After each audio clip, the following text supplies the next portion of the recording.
Hello, church. I hope that you're doing well and that everything is going well in your world right now. We're about to get into our Bible study in Matthew. We're continuing that study. That's what we've been doing on Sundays and Wednesdays ever since everything shut down, the coronavirus and everything.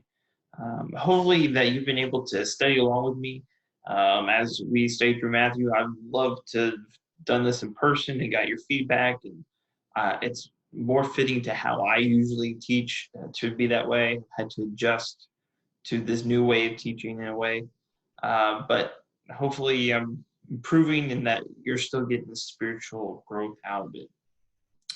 Today we're going to be covering Matthew 8:23 to 34. It's really kind of broken up a little bit. So as we covered last time, we're starting in that second section right here.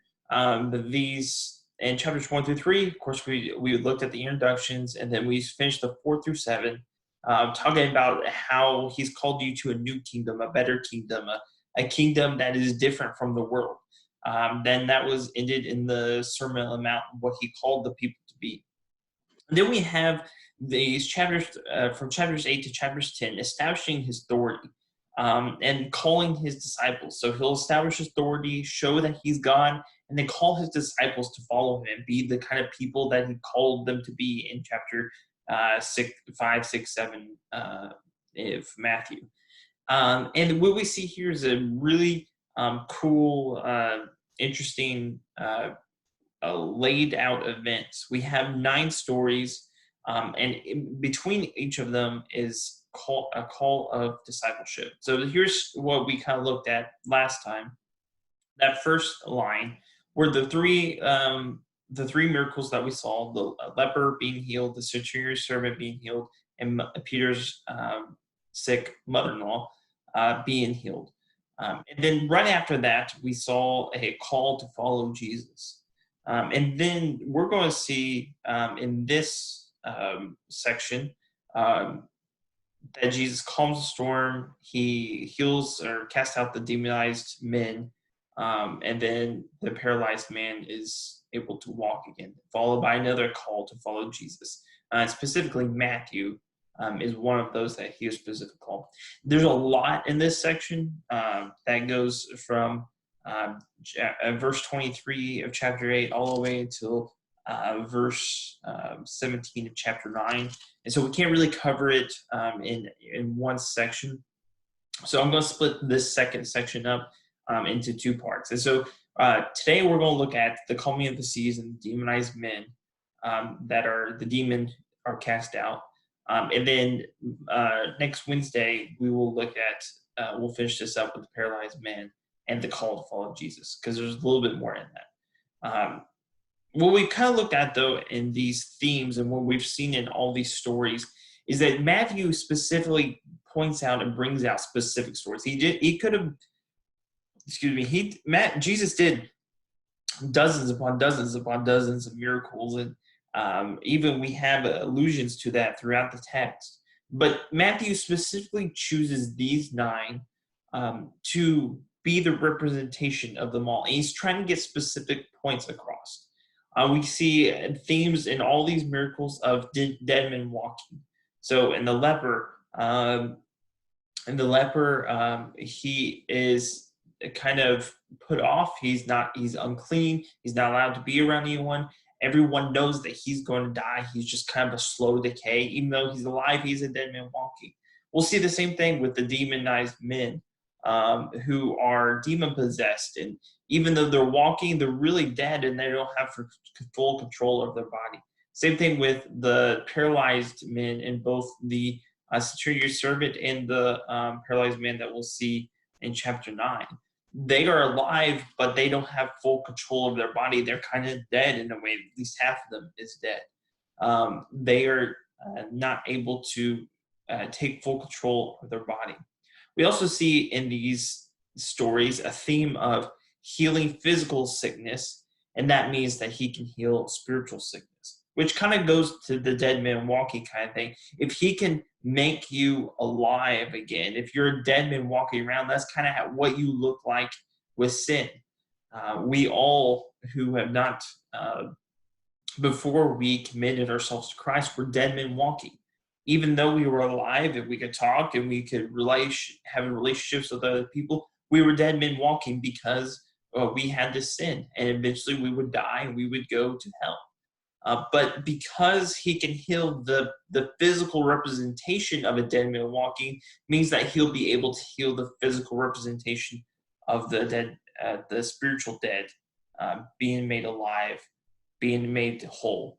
The same thing with the healing of sickness. If he can cure the physical sickness that ails you and make you whole and holy again, then he can cure the spiritual sickness that we all have, that we need to be made whole and alive again. And then we also see this this theme of different people who are not of the elite. These are not the spiritual Jewish elite. If you were to call someone, make someone in that day to be part of the kingdom, he would probably be a male, probably be a Jew, probably be very well versed in the scriptures, been trained, spent a lot of time in the temple. But those are not the kind of people that we see coming to Jesus and that are wanting his healing, being the ones that are going to be part of the kingdom. It is the leper, which is an outcast, the centurion, which is a Gentile, another outcast. It's a woman who is, again, not the elite, not the specific, the people, the marginalized group. We'll also see with the demonized man that they're a Gentile, again, another marginalized group. These are not people who are the people that would think that they would get into the kingdom. These are people who you wouldn't think would get to the kingdom if you were thinking like a Jewish person in that day. But these are the kind of themes that are running through this. So I want you to keep those in mind as we go through these stories, both today and also Wednesday in this whole section. But let's just jump into it. So we're going to look at two stories today. Jesus calms the storm and the casting out the demons in the two men. So let's start reading in verse 23. And when he got into a boat, his disciples followed him. And behold, there was a great storm on the sea. On the boat was being swamped by the waves, but he was asleep. And they went to him and woke him, and saying, Save us, Lord, we are perishing. And he said to them, Why are you afraid, O ye of little faith? Then he rose and rebuked the winds and the sea, and there was a great calm. And the men marveled, saying, What sort of man is this? Even the winds and the sea obey him. I want to point out a couple things from this. One, which is a minor point in this section, is that Jesus was tired. He was exhausted. And I don't think sometimes we give that enough thought, how much trouble and tiring it'd be. If you look back at the few verses before this, if you have your Bibles open to this section, he has been he just preached the Sermon on the Mount. He healed the leper, he healed the centurion, he entered Peter's house and then healed the Peter's mother-in-law, and then he began to cast out demons and heal all those who were sick. And the crowds were pressing around him, and he'd been putting up with them and teaching them and healing them for many days now. And he wanted some time alone, time to gather his thoughts and rest. And so he told his disciples, let's go to the other side of the Galilean Sea. Which is something he often did in times when they needed to get away. And so before they even got to the other side, which would have been a terribly long trip, he was asleep, dead asleep. He was out. That even a storm that was thrashing around and waves were crashing in, and I'm sure there's thunder and lightning, did not awake him. And even if as Jesus knew that they weren't going to sink, it would have been still hard to fall asleep with a great storm. But he was so tired that he didn't even awake during the storm. And I think that's something that we need to also be acknowledged, because he was constantly serving, constantly doing what it was for the best for the other people. He was tired. Another thing that I would like to point out was that these storms that could pop up could be severe, but it should have been nothing that these men, especially many of whom were fishermen, should have been able to handle. They had handled rough seas, rough winds. They've been on the sea probably their entire life. But the way that the storm is talking about, it's talking about a great storm on the sea, so that the boat was being swamped by waves. They thought they were going to drown because their waves were so big that they're crashing over the boat. Many times the fishing boats that day were pretty low to the sea so that they could pull up their fish. And the waves were just sweeping in, so that it was filling the boat up with water, and the wind was tossing it to and fro, and they couldn't get to the shoreline. And so you have this area where they are pretty sure that they are going to perish, and there's nothing that they can do to save them. The sea was thought of as a dangerous place, as a place of death and danger. Um, Even most people in that day didn't even know how to swim, because they thought the sea was a place of death and danger and did not want to get in the water. And so some of the disciples at least did not even know how to swim. We know that Peter did, because at one time he swam to Jesus on one instance, but like several of the other disciples may have not even known how to swim. So they were sure that they were going to die. They were going to perish in this awful storm. So they go to Jesus and say, "Save us, Lord, we're perishing." Which, if it's me who is in Jesus' position at that time, I would have thought, "Hey, they're starting to get it. They're starting to have faith in me. They're starting to know that I provide for them and I can save them from their situation." But instead of saying, "Oh, ye of great faith, you finally learning to trust me," he said, "Why are you so afraid, O ye of little faith?" And that seems almost counter to what I would have thought he would have said. I would have thought that that faith would have been good. But he says it's a little faith, because it's faith from fear. The root of it is from fear.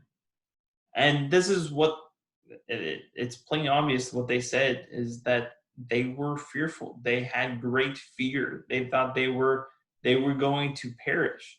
And that's not true faith. Faith from fear is not true faith.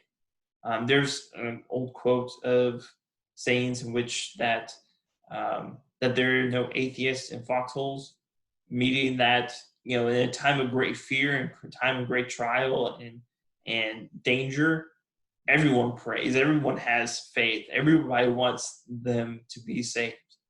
It's the ones during the good times, the times in which everything seems good, that they ask for their daily bread, that they have a constant relationship with God. That's true faith. And maybe this is a good kind of reckoning with us in a time that we can look at ourselves. Because so often, especially during the current times when there's a time of crisis and a time of a virus sweeping over the nation, over the whole world, that's easy to look to God and to pray to Him and say, please protect us, please protect my family, please protect my friends and those who I know, please help none of us get this virus, because it's beyond your control, and that you acknowledge that it's only God can do anything. And that is good. There's nothing wrong with that, and there's a certain place for that. But if that's the only time we go to Him and that's the only time we have faith in Him, that doesn't say much about our relationship and our faith. We need to be able to have faith in God even during the good times, even the times that there's not crisis or stuff going on. We need to have faith in. Everyone has faith when they're scared, but it's a true Christian who has faith in them, even when there's something going on. That has a true prayer life, even when there's not crisis. That studies their Bible, even when know that there's not a trial going on. That's a true Christian, because it takes strength to believe in what Jesus is going to say. He said in verse 23, it said, or verse 24, and behold, there arose great storm. The boat was being swamped. and he was asleep. He wasn't afraid, even though the storms were around. We need not to be afraid. And even earlier in the chapter, he said, "We're going to the other side." They just need to believe that they were going to the other side. But after he rebukes them for their lack of faith, he then rebukes the wind and the sea. And there was a great calm. It wasn't, again, we pointed this out last time. There wasn't the latency period in which, things gradually got less and less over the course of an hour. It was instant. It was winds and waves and gushing sea, and then calm, just like that. And then it was all okay. And that showed his power, and it showed that he was God. Because how did he calm the winds and sea? He calmed it with the word of his mouth. How did God create the heavens, the wind and the sea and everything? With the word from his mouth. He's showing that he is God. And right here it said the disciples were saying, "What sort of man is this that even the winds and sea obey him?" And it's interesting because if you read chapter 14, verse 33, that is another story in which they are on the sea, and that he's walking on the Sea of Galilee at that time, and there's winds and waves again, and then he gets in the boat, and that everything's calm at that point. And then they say, "This truly is the Son of God." They get it. You can see the progression in their faith from what sort of man is this to truly this is the Son of God. This is him. Even the winds and sea obey him.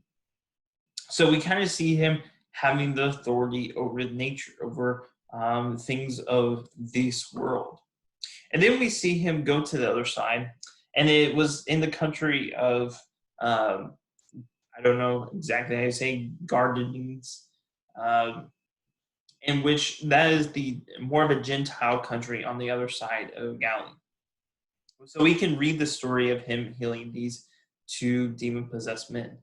So verse 28, when he came to the other side, to the country of Gadarenes, two demon-possessed men met him, coming out of tombs, so fierce that no one could pass that way. And behold, they cried out, "What have you to do with us, O Son of God? Have you come here to torment us before the time?" Now a herd of many pigs was feeding at some distance from them. And the demons begged him, saying, if you cast us out, send us away into the herd of pigs. And he said to him, "Go."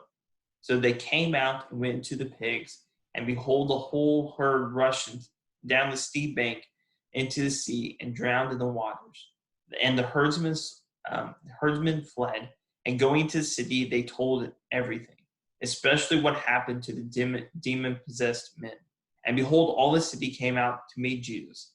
And when they saw him, they begged him to leave their region.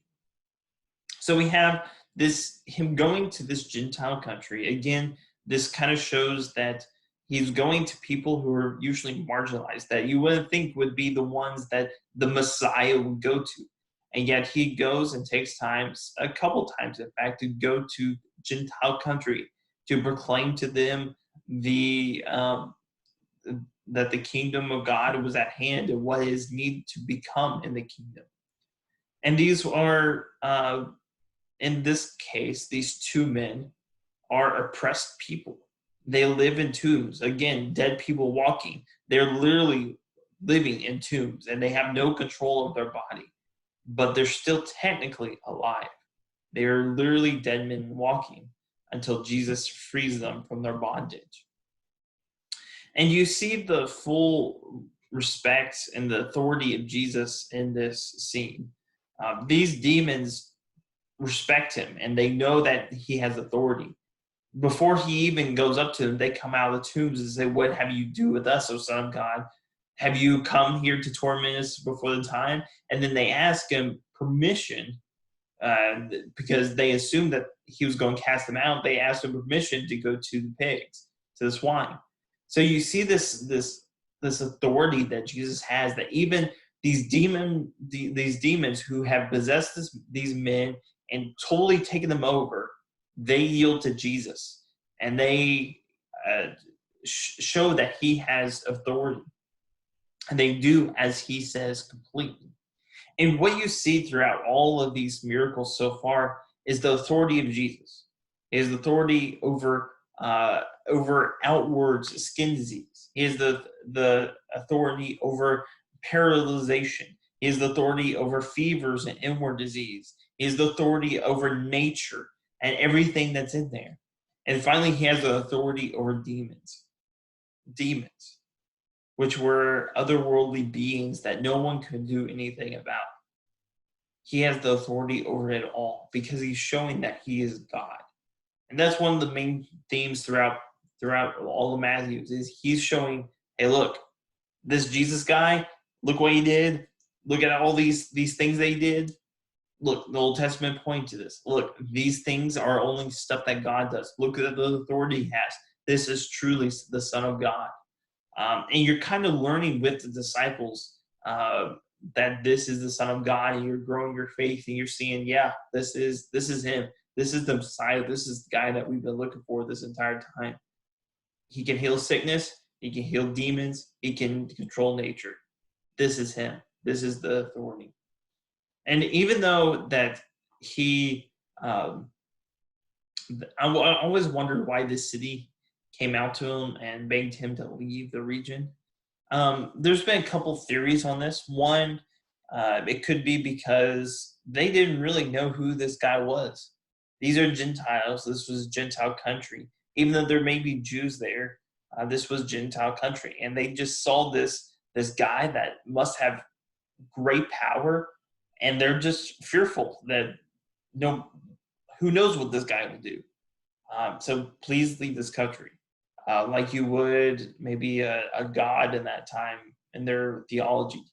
Please go away so you don't destroy more of our pigs or livelihood. If these were Jewish people who own these pigs, then they may have thought, please don't destroy any of our livelihood anymore. Please don't, even though they're not supposed to have it, because pigs were unclean. They may be thinking, maybe we shouldn't. Please go away because we want to live how we want to live.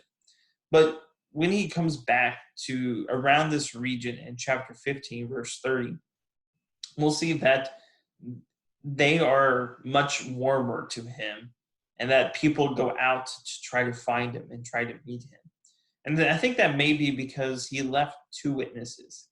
These two demon-possessed men who were utterly controlled are now witnesses of Jesus' authority and of his power. That no one could even go near them, that they stood away. They were so fierce that no one could pass. And now they're back in their right minds. And they have a testimony to tell other people about who Jesus is and who this Messiah is and how much authority and power he has. That when he comes back around this area, he'll be able to preach to them, and there will be people seeking him. So I think that shows what a testimony they had. Also, a lot of people say, well, I'm not, when talking about evangelism, teaching other people, well, I don't know a lot. I don't know the evidences or why the Bible is true. I can't name all the specific arguments and all that kind of stuff. Well, these men right here, they didn't know hardly anything about Jesus, and especially other men. There's another man in a similar situation. These men didn't know anything about Jesus hardly. All they knew is where they were, and then they met Jesus, and then where they are today. They could tell them how they were distressed, and they were dead men walking, and they were living in tombs, and then they were not controlling themselves, and now they're in their right mind, and they can sleep in their own house. They're controlling themselves again. And we can also tell the same thing. We can tell our testimony. This is who I used to be. I used to be this terrible person that did all these things that was not very nice. And then Jesus got a hold of me.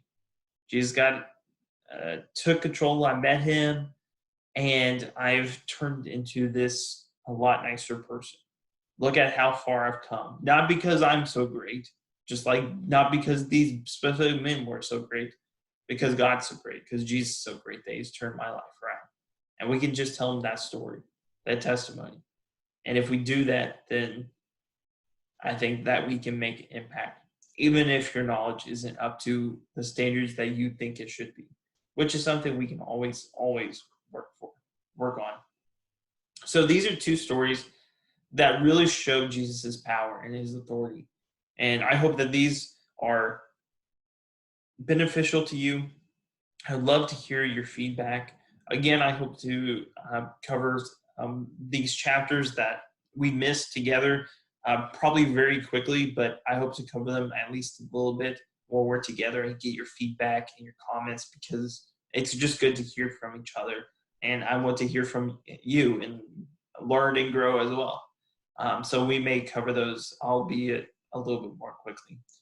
So if you study the section, write down your comments, write down your questions, and hopefully when we're together again, we can go over all this. Hope you have a great day, and I hope everything is well with you. If you need anything, let me know, and we can be sure to help you with anything that you may need. Have a good day.